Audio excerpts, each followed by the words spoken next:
Hello guys, it's Olga today with you, and in this video I want to talk today about social welfare and social treatment of Ukraine for its own citizens, because I know that many guys ask me time from time different things, so I decided today to have such kind of talkative video and tell you how the things in Ukraine. I promise it will be short and informative as always.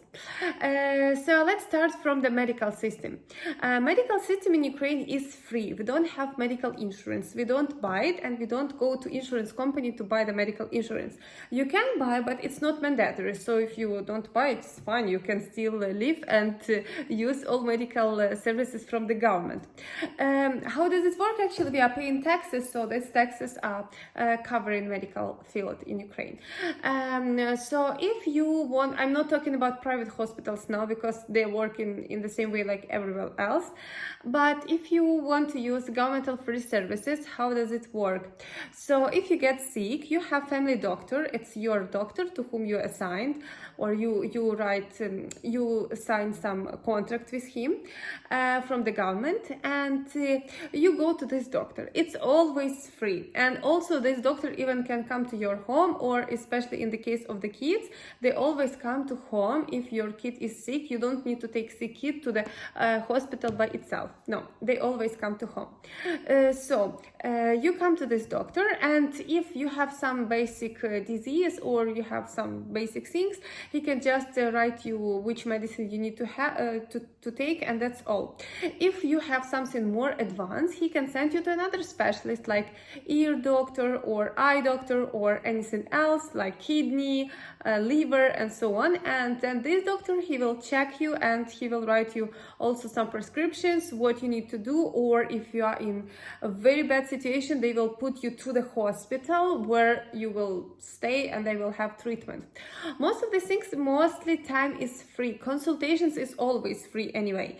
When you need to pay, not officially, it's when you are going to hospital already to stay for a treatment, and for example you need to have some medicines, and these medicines, it can be available in the hospital, so you don't need to pay for anything, or these medicines can be not available in hospital and they will ask you to buy. So this, so much as I understand, depends from the hospital. There are hospitals where everything is always supplied and they have everything covered. Some hospitals, they always don't have anything. It depends from the management, from the region, from the city, from so many factors, and that's what we have. So it's some kind of free, but not really free medical care.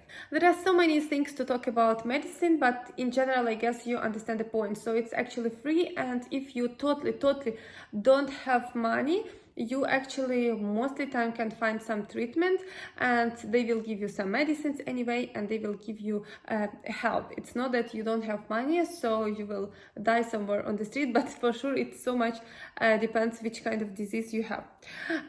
Second thing, it's education. So first we have kindergarten, and kindergarten, they are not exactly free. You need to pay a little bit, but it's about $15 per month, and the government is covering most of the things. So actually you bring your kid to kindergarten, and your kid can stay from 7 a.m. to 7 p.m. During this time they have 4 times or 5 times food, and they cooking for them. They sleep in kindergarten, they go for a walk, they have some development lessons. All these things is included, and you pay for all of that, only something like $15 per month, and the rest is covered by government.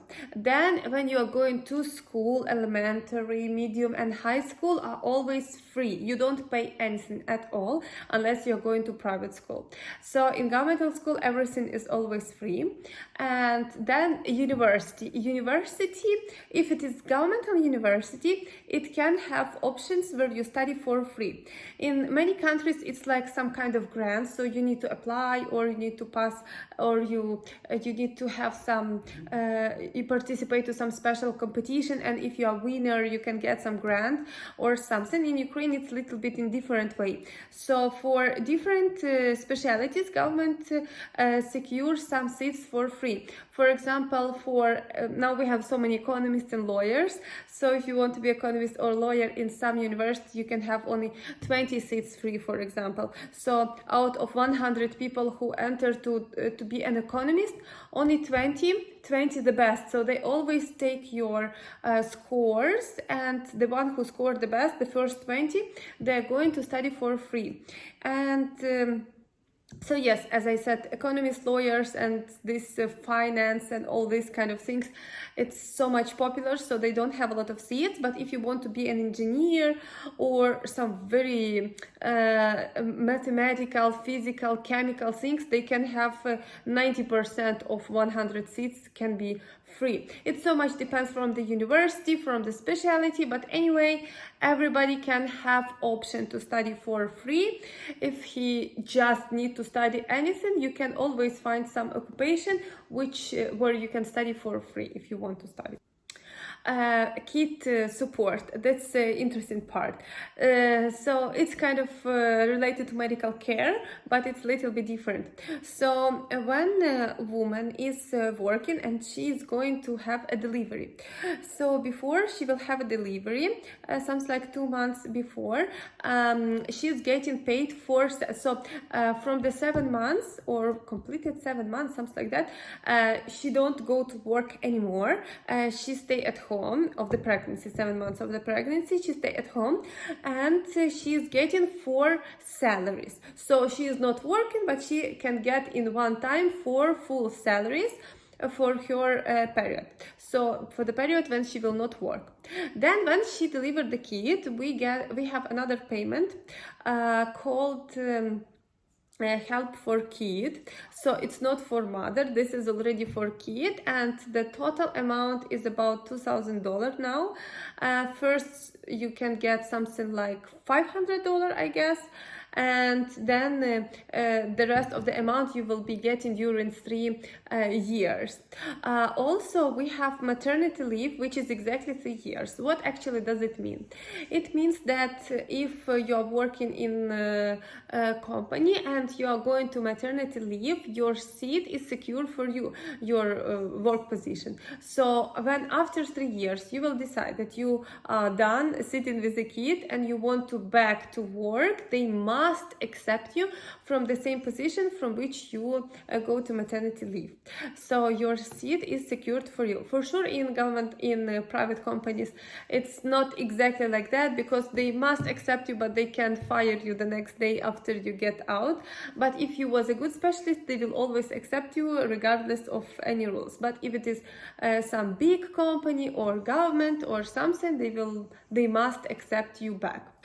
Also recently, last 4 years, I guess, we was having very nice help for a woman who is delivering. It was called baby box. So actually that's a big box which where they give all necessary things for kids: toys, diapers, hairbrush, thermometers, and some basic clothes and so on.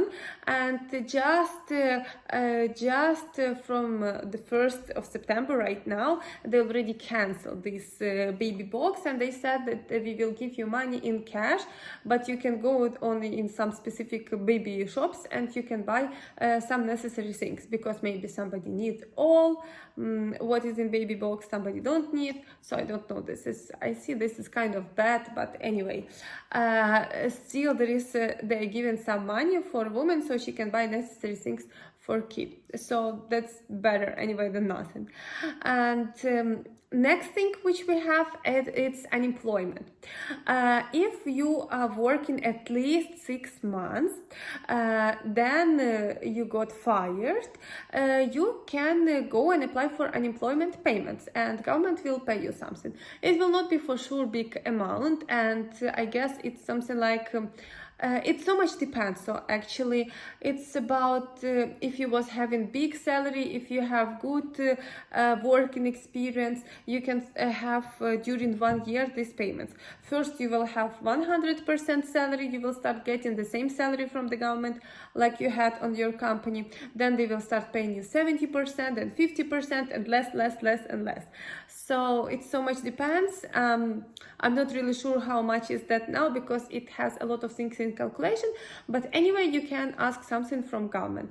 Also, if you get sick, for example, and you are not going to work, you still getting paid all your salary because government is covering this these days when you were sick. Government is from special fund, he is covering to your employer this amount, and at the end you are actually getting the full salary, even that you wasn't working.